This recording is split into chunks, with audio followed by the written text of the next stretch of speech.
देखिए, हम लोगों ने ट्यूशन में बिग एम शुरू कर लिया है। और बिग एम के बारे में जो हमारे पॉइंट थे वो 2 दिन में क्लियर हो भी चुके हैं कि भाई बिग एम मेथड में क्या होना है। पहली बात तो बिग एम लगेगा कब?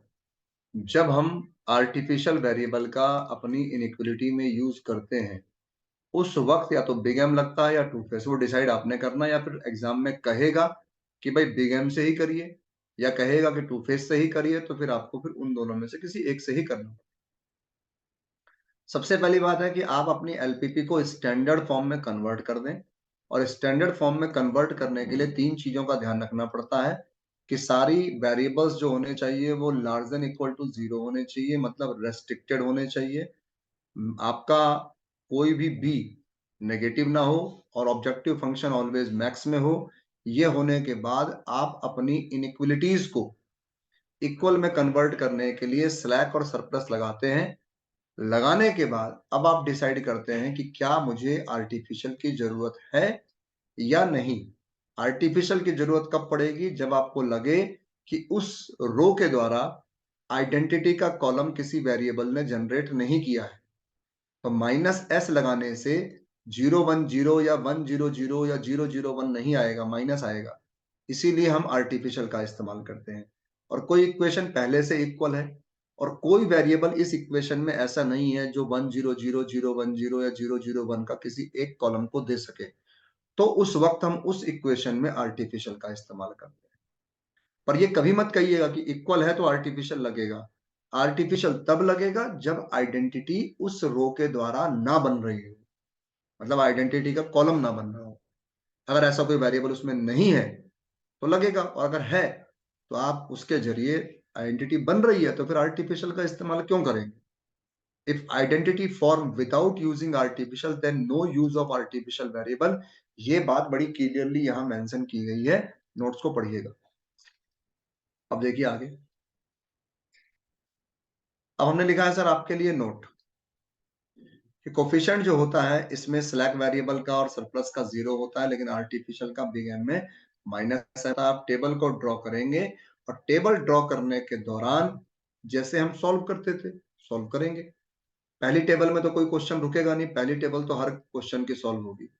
और मान लो जो भी है, एक टेबल, 2 टेबल, 3 टेबल सॉल्व करने के बाद हम क्वेश्चन को खत्म कब मानते हैं? हमारा जो डेल जे का फॉर्मूला है, हमारे डेल जे का फॉर्मूला है सी बी इंटू एक्स जे माइनस सी जे। और हम ये मानते हैं कि जब ये लार्ज देन इक्वल टू आ जाए, ऑल ऑल डेल जे अगर लार्ज देन इक्वल टू 0 आ जाए, तो हमारा न्यूमेरिकल अब आगे प्रोसेस नहीं करेगा, खत्म हो चुका है। आंसर आएगा या नहीं आएगा वो अलग बात है, लेकिन प्रोसेस आगे नहीं हो। तो ये 3 बातें हैं जो बड़ी काम की हैं, जिसका इस्तेमाल हम कल कर चुके हैं, इसका तो इस्तेमाल हो चुका है कि भाई हमारा फाइनल टेबल में, मेरे वर्ड पे ध्यान दीजिएगा, फाइनल टेबल। फाइनल टेबल मतलब जहां पर आपका del J large than equal to 0 आता है। फाइनल टेबल में all del J large than equal to 0 है, और कोई आर्टिफिशियल वेरिएबल जो है आपके बेसिस में मौजूद नहीं है, तो समझ लीजिए कि हमने ऑप्टिमम बेसिक फिजिबल सॉल्यूशन प्राप्त कर लिया। जैसे कि इस बात को दिखाने के लिए मैं आपको एक सवाल दिखा दूं। जैसे कि हमने कोई सवाल किया, मान लीजिए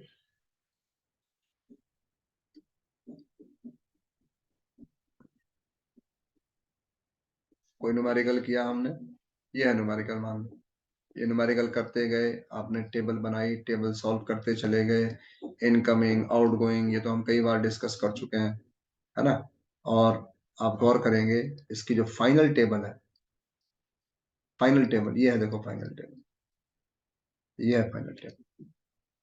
ये कहा उस पॉइंट में, ये फाइनल टेबल है। इस फाइनल टेबल में अगर आप देखेंगे तो सारे डेल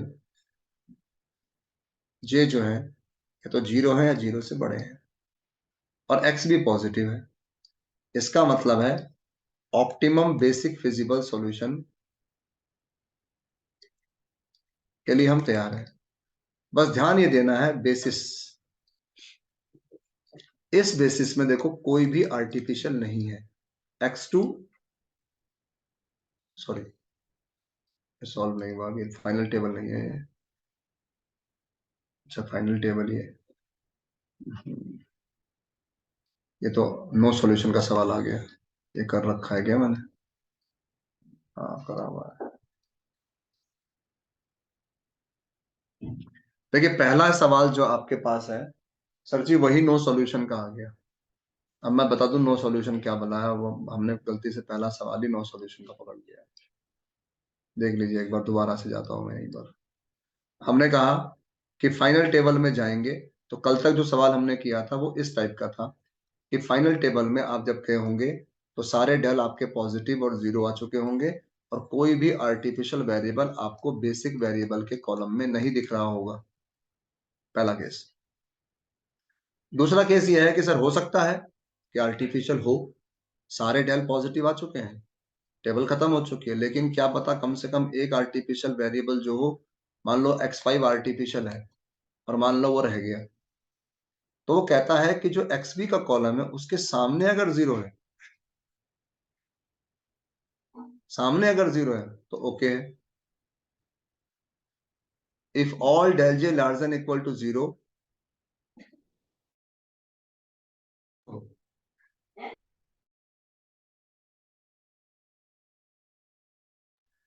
इस जगह पर साफ दिख रहा है सर हमारे पास कि अगर ऐसा है कि सारे डेल जे पॉजिटिव आ चुके हैं, लेकिन आर्टिफिशियल वेरिएबल सपोज करो मौजूद है, और आर्टिफिशियल वेरिएबल के सामने एक्स बी की जगह पर देखो अगर जीरो है तो भी ओके है,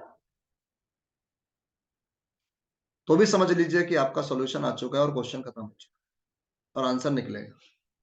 लेकिन तीसरा केस, अगर सामने जीरो ना हो, तो ऐसी कंडीशन में आर्टिफिशियल वेरिएबल आपके जेड में भी रिजल्ट देगा, आपका सिस्टम खत्म होने के बावजूद भी आर्टिफिशियल से मुक्त नहीं है, तो ऐसे केस को बोलते हैं इनफिजिबल। और यहां होता है नो सॉल्यूशन। तो आप देख सकते हैं गलती से पहला सवाल ही हमारे लिए इनफिजिबल का है।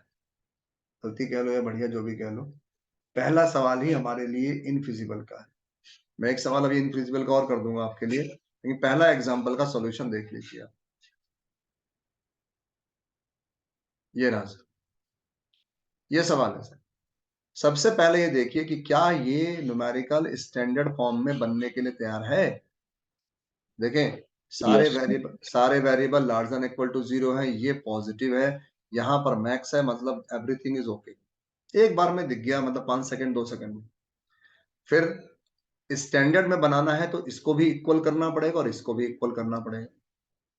इक्वल करने के लिए सर यहां लगेगा आपके लिए x3 और यहां लगेगा माइनस का x4, मतलब ये इक्वेशन आ गई 2x1, नीचे बना, नीचे लिखा है, ये आ गई इक्वेशन।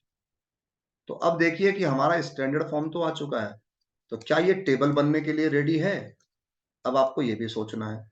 तो आप कहोगे सर 2 3 तो आ रहा है, 1 4 है, 1 0 है, 0 - 1 है, जबकि हमें 0 1 चाहिए। 1 0 तो आ गया, लेकिन 0 1 नहीं आया सर। तो इसलिए हम यहां पर एक क्या लगाएंगे, आर्टिफिशियल वेरिएबल। किसमें? सेकंड रो में, जिसमें हमने सरप्लस जोड़ा है। तो सरप्लस के साथ आर्टिफिशियल लगाया गया है।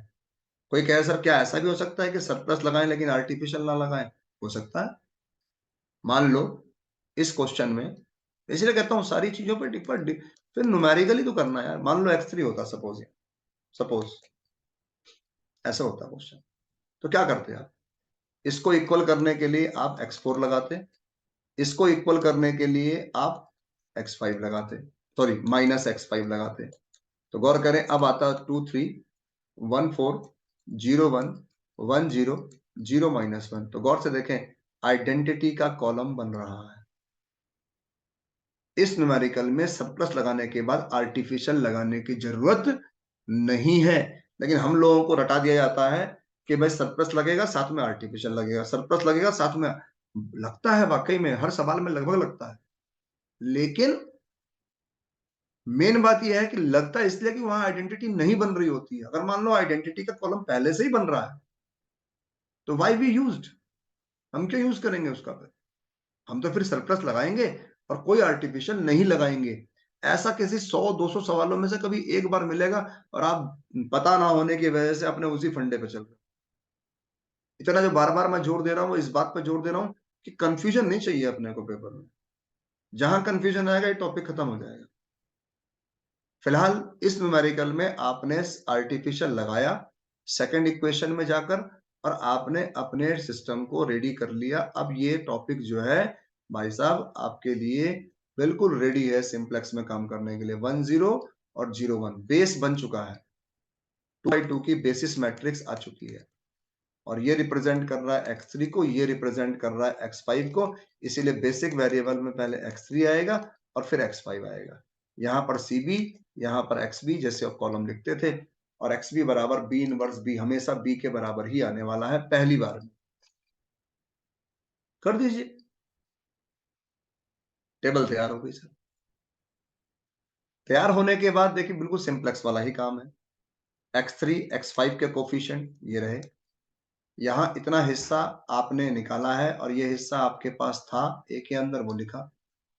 ये सब कुछ होने के बाद अब आपको डेल निकालने हैं। तो मैंने कहा था एक आधा डेल शुरू शुरू में निकाल देना उसके लिए, टीचर के लिए, बाकी पे मेहनत करने की जरूरत नहीं है। cb इंटू x1 डेल 2 बराबर cb x2 माइनस c2। इस तरह से आपने डेल निकाले और जो आइडेंटिटी होते हैं उनके डेल तो हमेशा 0 होते हैं और जो सरप्लस होते हैं, सरप्लस, उनके डेल हमेशा m होते हैं। आप कभी भी देख लें, हमेशा m ही मिलेंगे। फिलहाल आपको बस ये दो डेल फाइंड करने हैं और इन दोनों डेल में से -4m मोस्ट नेगेटिव है। सो ये आपके लिए इनकमिंग हो गया सर। और गौर करेंगे अगर आप तो 2 अपॉन, कई बार बच्चे ना 0/1 कर देते हैं, जल्दबाजी क्या, सवाल तो कभी किया नहीं है, खाली पूरे 3 महीने के नोट्स देखे, टॉपिक देखा, क्लास देखी, बस एकदम से 2-3 दिन की छुट्टियों में क्वेश्चन करने बैठते हैं। किसी एक बच्चे को पकड़ लेते हैं कि यार भाई 2 क्वेश्चन समझा दे मेरे को, बाकी मैं कर लूंगा। बस गजब। मैं मानता हूं कि समझ में भी आ जाएगा, लेकिन कई बार क्या है, कॉन्सेप्ट बार बार बोलने से ही क्लियर होंगे, तो जल्दबाजी में 2/1 की जगह 0/1 हो जाता है। ध्यान रखना एक्स बी को ही डिवाइड करना, ये बात लिखी है इस जगह, एक्स बी अपॉन इनकमिंग। तो 2/1 12/4 आपके लिए 3 आ गया, ये 2 आ गया और साफ दिखा रहा है सर कि ये आपके लिए मिनिमम, ये तो x3 आपके लिए आउटगोइंग है, x2 आपके लिए इनकमिंग है। अगली बार 2 यहां आएगा, 3 बाहर जाएगा। करना क्या है सर कि जो की एलिमेंट है, पिवोट एलिमेंट है, उसको 1 बनाना है। तो ये 1 ऑलरेडी है, खाली नीचे वाले को 0 करना है। ऊपर होगा तो ऊपर भी करना, लेकिन फिलहाल नीचे वाले को 0 करना है। सो मैंने और आपने ऑपरेशन लगाया, लगाकर सब कुछ अप्लाई किया। अप्लाई करने के बाद जैसे ही नई टेबल बनाई, क्वेश्चन खत्म हो गया। देखो ये 0, ये पॉजिटिव, ये पॉजिटिव, ये पॉजिटिव, ये 0, मतलब सारे del J large than equal to 0 है। एक्स भी आपके लिए आ चुका है। इट मीन्स न्यूमेरिकल को अब हमें रोक देना चाहिए, आगे जाएगा नहीं।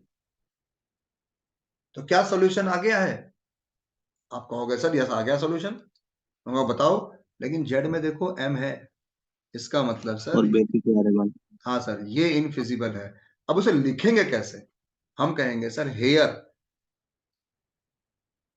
Hair x5 contain in the basis system. Contain देखो कर रहा है बेसिस में, और सामने उसका 0 नहीं है, सामने क्या है 4।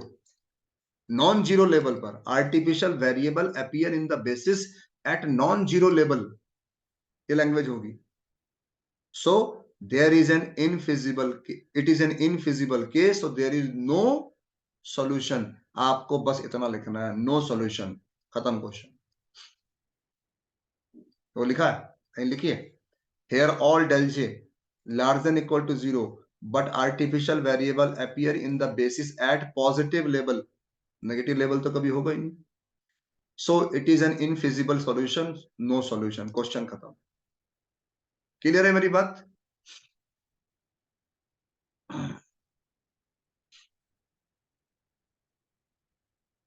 जी यस सर। है ना। तो 3 तरह के सवाल होते हैं, अनबाउंड, इनफिजिबल।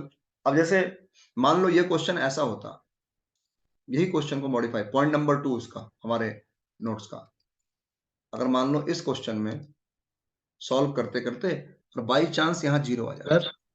हाँ जी, अगर आर्टिफिशियल वेरिएबल के सामने पॉजिटिव होगा तो वो इनफिजिबल ही होगा हमेशा। आर्टिफिशियल के सामने पॉजिटिव होगा तो इनफिजिबल सॉल्यूशन ही होगा क्या हाँ हमेशा? हाँ हाँ हाँ हाँ, देखो सीधी सी बात है, आर्टिफिशियल के सामने पॉजिटिव, जेड में एम आ गया ना, आसान सी बात है, जेड में एम आ गया इनफिजिबल है, जेड में एम नहीं है समझ लो फिजिबल है, खत्म बात। और जेड में एम कब आएगा, जब माइनस एम के सामने 0 नहीं होगा। और मान लो माइनस एम के सामने अगर 0 होता तो इस क्वेश्चन का जेड कितना आता,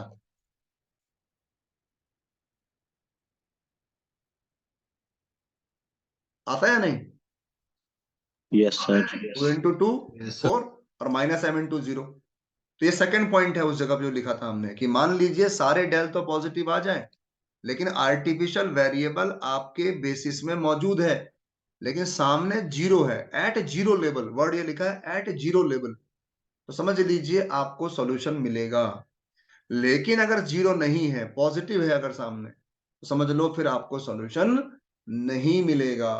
या आसान शब्दों में कहें, सारे डेल पॉजिटिव आ चुके हैं, लेकिन आपके जेड में अगर एम आ रहा है तो समझ लो नो सॉल्यूशन का केस हो गया। और अगर सारे डेल पॉजिटिव आ रहे हैं, 0 आ रहे हैं, और जेड में एम नहीं है, तो चाहे सब आर्टिफिशियल वहां हो या ना हो, आपके लिए सॉल्यूशन आएगा। और जाहिर सी बात है, अगर जेड में एम नहीं आ रहा है और आर्टिफिशियल है, तो समस्या नहीं है, सामने 0 ही होगा, ये कंफर्म है, तभी संभव है, डिटेल में अगर सोचोगे तो। और किसी को सिंपल कह दो एम होगा तो नहीं, नहीं होगा तो यस, वो ऐसे रट लेता है। क्लियर है मेरी बात?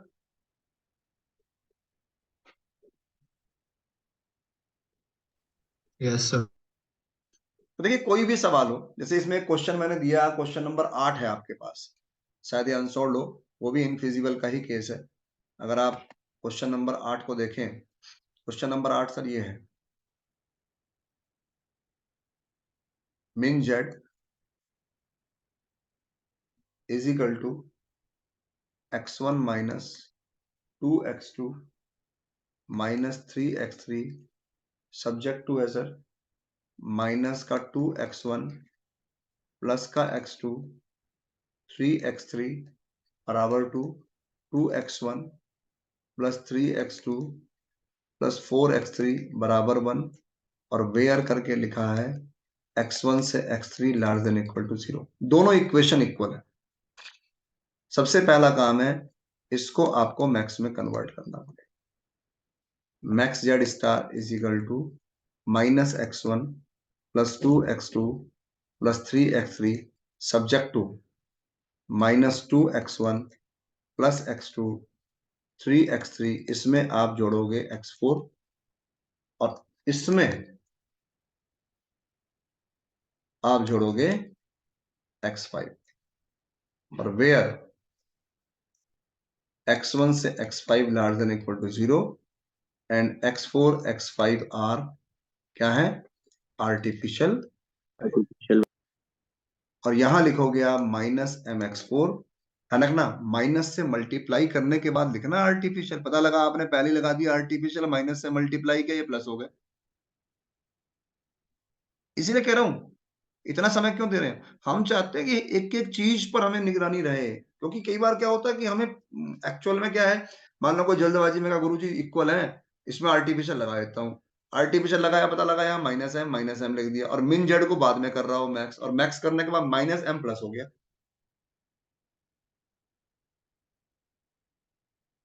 तो पहले स्टैंडर्ड फॉर्म बनाई जाएगी, उसके बाद लगेगा आर्टिफिशियल।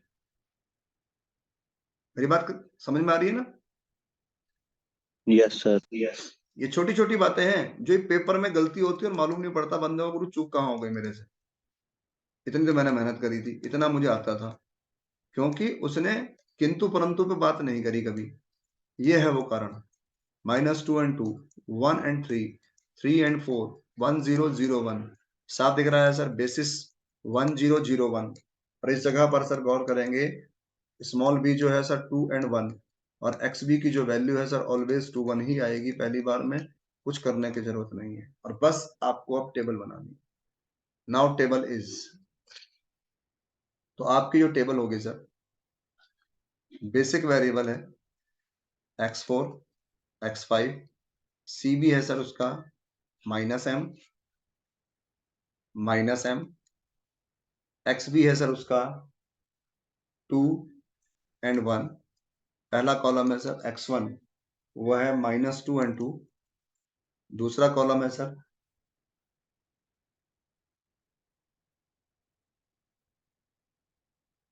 3 and 4। x4 है 1 0, x5 है 0 1। और गौर करिएगा, मिनिमम रेशो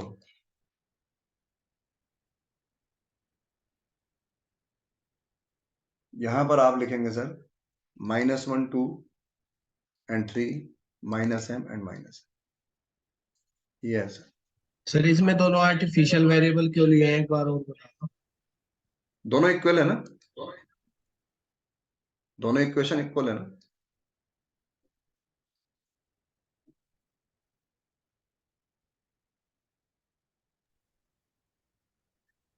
पहली इक्वेशन इक्वल है और दूसरी भी इक्वल है, बस सिलेक्ट तो लगेगा नहीं किसी में और सरप्लस भी नहीं लगेगा।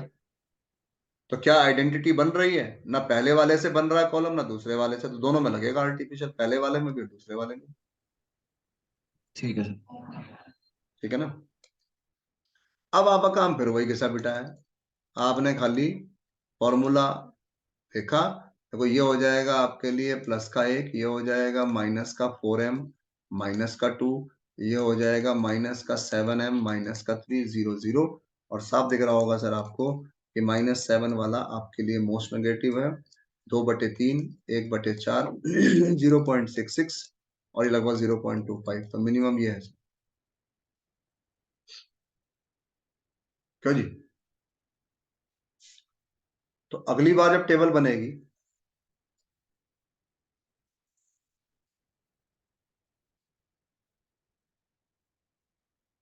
x4 x5 की जगह x3 आएगा, सी भी -m, यहाँ 3 आएगा, x B x1 x2 x3 x4 x5। और गौर करिएगा x5 आउटगोइंग है, तो अगली टेबल में उसे कैंसल कर देंगे। राइट, मैं यहां पर लिख रहा हूं, आप तो क्या तरीके से काम करेंगे पूरा कैलकुलेशन। ये, और आप अपना कॉलम देखिए, इस 4 को 1 बनाना है तो पहले तो ऑपरेशन लगेगा R2 में R2/4। तो पहले लिखिए सर 1/4 1/2 3/4, ये आ गया 1, ये आ गया 0। फिर उसके बाद R1 में R1 -3R2, 3 से मल्टीप्लाई करेंगे सर 3/4, 4 दूनी 8, 5/4। 3 से मल्टीप्लाई करेंगे 3/2, माइनस का 7/2, 3 दूनी 4, ठीक है। और 9/4 -का 5/4, ठीक है जी। और ये 0 और ये 1। कंफर्म है।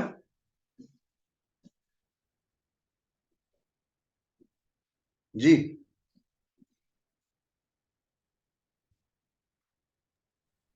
यस। अब देखो डेल निकाल रहा हूं, ये 0 आएगा, ये 0 आएगा, इसका डेल मैं यहां लिख रहा हूं, जगह नहीं है। डेल 1 आएगा सर आपके लिए 7m/2 और प्लस का 5/2। और डेल 2 आएगा सर 5m/4 और प्लस का 1/4। दिख रहा होगा साफ साफ आपको, 7m/2 5m/4, ये दोनों के दोनों क्या हैं,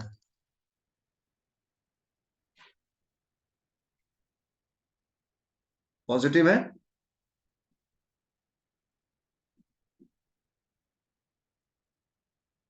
जी।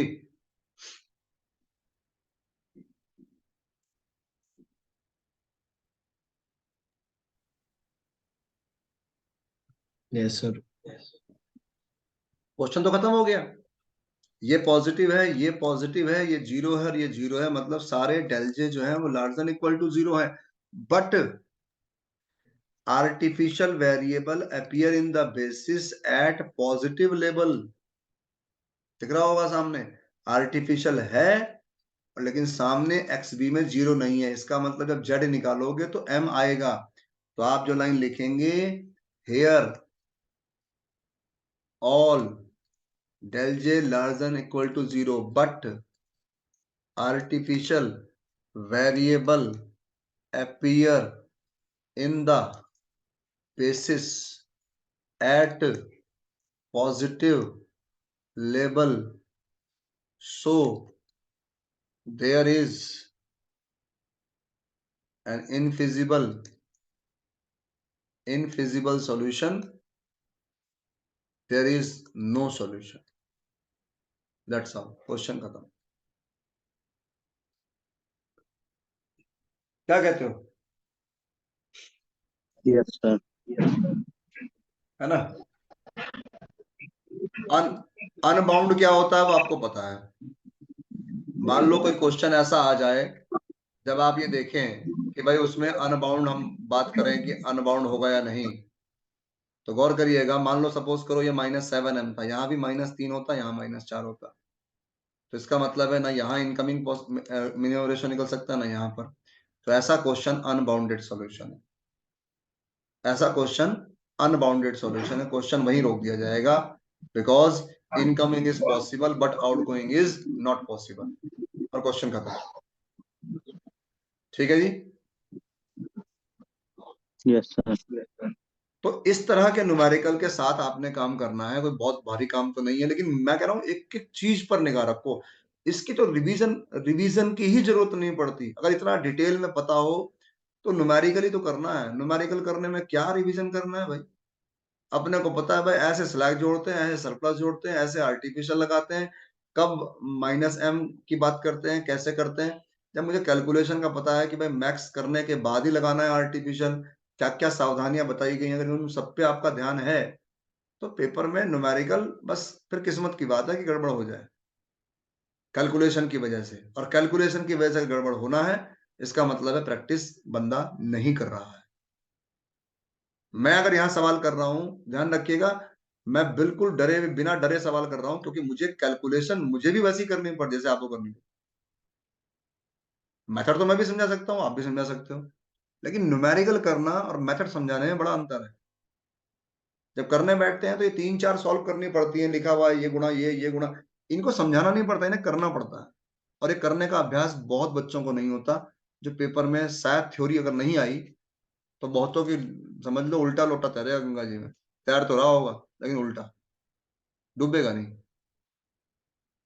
क्योंकि सेशनल पास कर देता है उसे। और मान लो सेशनल में भी गया तो हो सकता है लोटे में पानी भर जाए, लोटा ही डूब जाए, तब अलग कहानी है। तो सेशनल की वजह से सब इतने निश्चिंत है, हर आदमी, वरना इतनी भी टॉपिक में कन्वीनियंट नहीं है कि अगर पेपर घूम जाए तो क्या होगा। अब देखिए और सवालों की मैं बात कर दूं, क्योंकि हमने बहुत सारे सवाल किए हैं और मैंने यहाँ 11-12 सवाल लिखे हैं, तो जाहिर सी बात है कुछ विशेषताएं होंगी हर सवाल के साथ, तभी लिखे गए हैं। हमने एक सवाल कल बोर्ड पे भी कर दिया था, अगर आपके सामने याद हो। तो पहला सवाल था गलती से इनफिजिबल कहा गया, कोई बात नहीं, हमने उसको भी देख लिया। हमने इस जगह पर देखो ये सवाल मैं कहा था, क्वेश्चन नंबर 2 बड़ा इंपॉर्टेंट है, क्वेश्चन नंबर 2 और 4, और मैंने दोनों ही सवाल आपके नोट्स में किए हैं, दोनों ही सवाल, बस तो आप भी कर सर, लेते। हाँ जी, सर ये कल करा देना। ठीक है, ठीक है। कल कल भी ऑनलाइन रहेगा, ध्यान रखना। सर ठीक है सर। ऑनलाइन तो हो जाएगा, दरअसल हमें 9 बजे तक पहुंचना ठीक है, है, फिर ठीक है, यहाँ ठीक पे है, ठीक है, नाश्ता नहीं मिलेगा। ठीक है, ठीक है, ठीक है, ठीक है, ठीक है, जाओ जाओ, ओके ओके ओके, ठीक है, आप लीव करो, चले जाओ आप। ठीक है।